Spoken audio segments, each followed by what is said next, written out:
हमारे साथ जयराम विप्लव और सुरेंद्र राजपूत जुड़े हैं। सबसे पहले जयराम के पास मैं जाना चाहूंगा। जयराम, ये हम सीक्वेंस तो बता रहे थे, लेकिन जो बात सुरेंद्र राजपूत कह रहे हैं कि इस पर राजनीति नहीं होनी चाहिए, फिर भी हम ये देख रहे हैं कि प्रधानमंत्री की सिक्योरिटी जो है वो नीचे चली गई और ऊपर आ गया है आरोप प्रत्यारोप। कौन षड्यंत्र रच रहा है, कौन साजिश रच रहा है, कौन जो है इस पे क्या कह रहा है, ये सब चल रहा है। कौन राजनीतिक लाभ लेना चाहता है?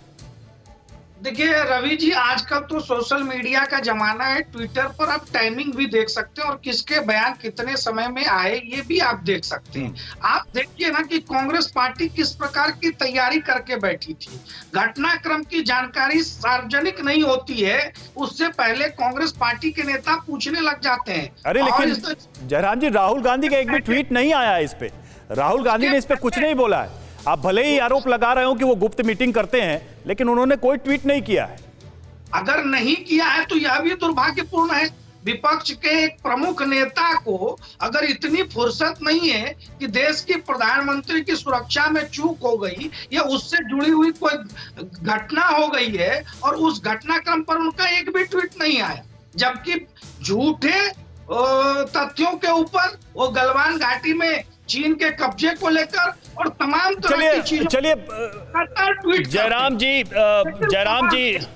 जी, ये बताइए होना क्या चाहिए? होना क्या चाहिए? बीजेपी क्या चाहती है, क्या मांग है बीजेपी की?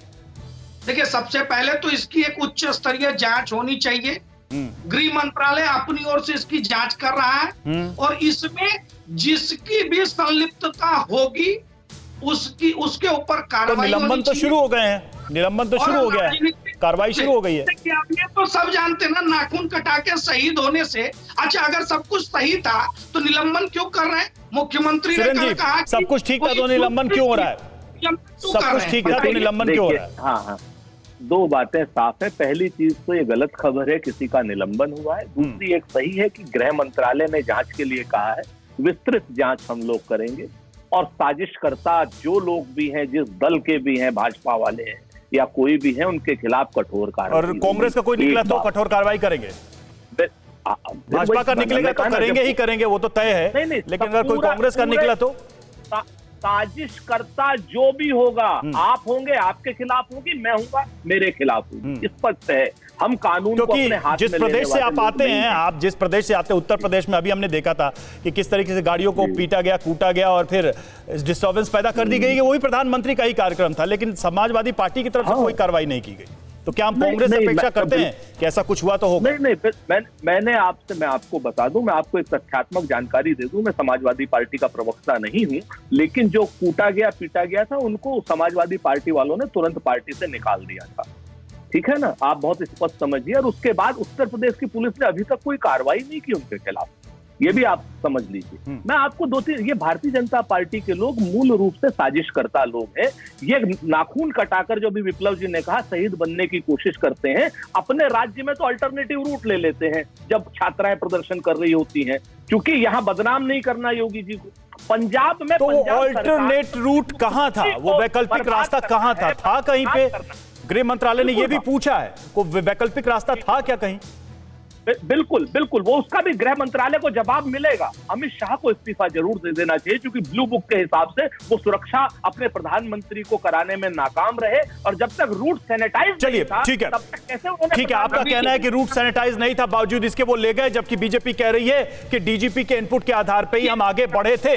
चलिए हम लौट रहे हैं, विप्लव लौट रहे हैं और आम आदमी पार्टी के प्रवक्ता से भी इस पे एक उत्तर लेंगे हम। बीजेपी ने पीएम की सुरक्षा में चूक के बाद एक वीडियो जारी किया है, वो वीडियो भी हम आपको दिखाएंगे। वीडियो में दावा क्या किया गया वो बता दें आपको। कार्यक्रम न होने देने की धमकी दी गई। पहले पीएम की रैली में जाने वालों को धमकाया गया, यह बीजेपी का कहना है। रैली में जा रही गाड़ियों को रोका गया, हमारे झंडे फाड़े गए, कांग्रेस ने प्रदर्शनकारियों को रास्ते में घुसा दिया, यह बीजेपी का आरोप है।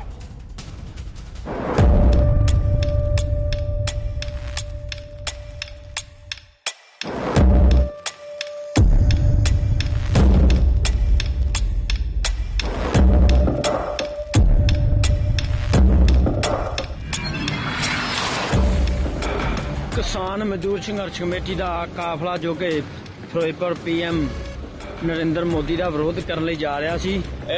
ਗੰਦੀ ਸਰਕਾਰ ਮੋਦੀ ਕਰਕੇ ਮੋਦੀ ਪੁੱਛਣ ਨੂੰ ਅਸੀਂ ਉਹਦੀ ਰੈਲੀ ਨਾ ਹੋਣ ਕਰਕੇ ਅਸੀਂ ਗਰਮੇ ਵਿੱਚ ਕਾਵਲਾ ਸਾਰੇ ਯੋਧੇ ਵੀ ਸੁਝਾਅ ਸਿੰਘ ਆ ਅਸੀਂ ਮੋਦੀ ਦੀ ਰੈਲੀ ਨਹੀਂ ਹੋਣ ਦੇਣੀ ਭਾਵੇਂ ਸਾਨੂੰ ਆਪਣੀਆਂ ਜਾਨਾਂ ਕੁਰਬਾਨ ਕਰਨੀਆਂ ਪੈ ਜਾਣ।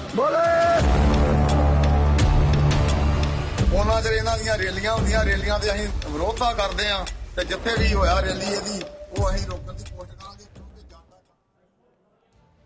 तो आरोप प्रत्यारोप लग रहे हैं, सवाल उठाए जा रहे हैं। मामला काफी गंभीर है क्योंकि सवाल प्रधानमंत्री की सुरक्षा का है।